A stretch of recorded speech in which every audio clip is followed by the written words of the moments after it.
Music Choice Nation, what's going on? It's Rodney Rikai here with Emeli Sandé. How are you, Miss Ma'am? I'm very well, thank you. All right, now, so is this your first time at Essence Music Festival? It is. It's my first time here, and I'm just taking it all in. It's a lot. It's a lot going on. There's so many legends walking around. Like, have you seen anybody yet that you were like, that's so-and-so? On the way here, I literally bumped into Brandy. I was just like, and she's amazing. We're trying to get in the studio to write together, so I love her. So that's a big moment for me. Awesome. In any event, your song Next to Me has taken off. Yes. It is amazing. People are receiving it so well. Did you expect that when you released it? I didn't know. I mean, coming to the States is a brand new adventure for me, so I didn't know how the radio works, if people are going to like it. So I'm just taken back that people really connected to the lyric and the positivity of it.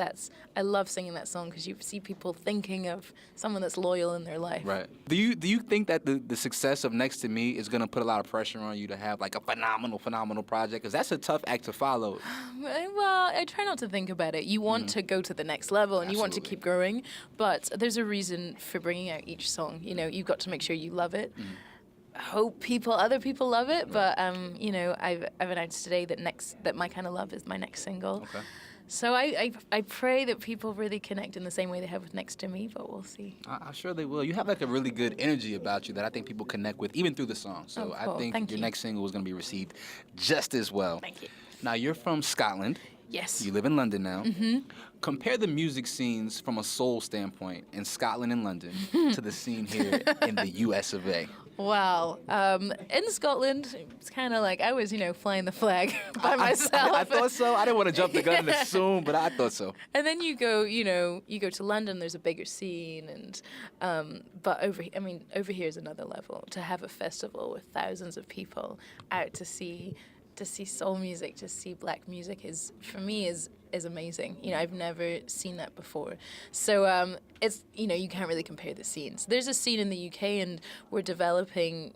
We have our own style. We mix genres up, we just kind of, I love the freedom we have over there. But over here, it's just there's such a big appreciation and such a massive following, and I love that. Do you think that there could possibly be a festival over in England like this? Is it something that, what would it take for that to happen? Yeah, I mean, there could definitely be a festival. We have festivals over there for black music, but it could never be on this scale. I don't think it could be that big. But people would turn up, and people would be passionate, and people would love it. But I don't think we could get this many people out. All right. Now, you mentioned soul music before. What do you know about soul music coming from Scotland, man? What were you listening to growing up? Soul music. Yeah, man. I need to know this. My dad is Zambian, and he just loved female voices when I was a kid. So even though we were in the middle of nowhere in Scotland, he was like, oh, you should check out Nina Simone, and you should check out Mariah and Whitney and Anita Baker, and just all these people were coming. It was, I don't know, it was just an amazing education when I was a kid from my dad. Okay. Well, I'm glad that he chose women's voices instead of men's voices to appreciate, because that could have been a little awkward for you and your musical growth. I can't do that. Feel. Yeah. You know what I mean? It helped. Yeah. You have such a nice voice, though. It's so, pretty. And when you sing and you don't sing with an accent, I often wonder, how do y'all do that? Can we explain to me how this happens, man?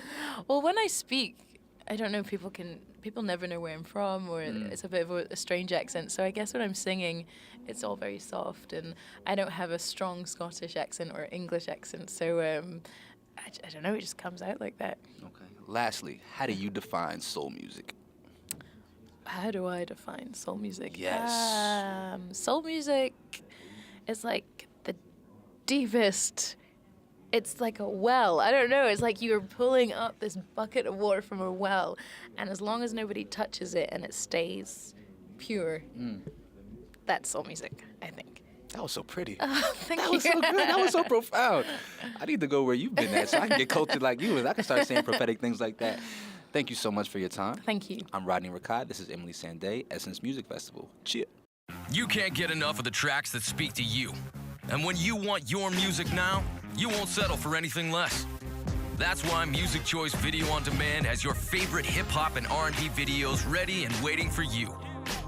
It's simple. You've got cable.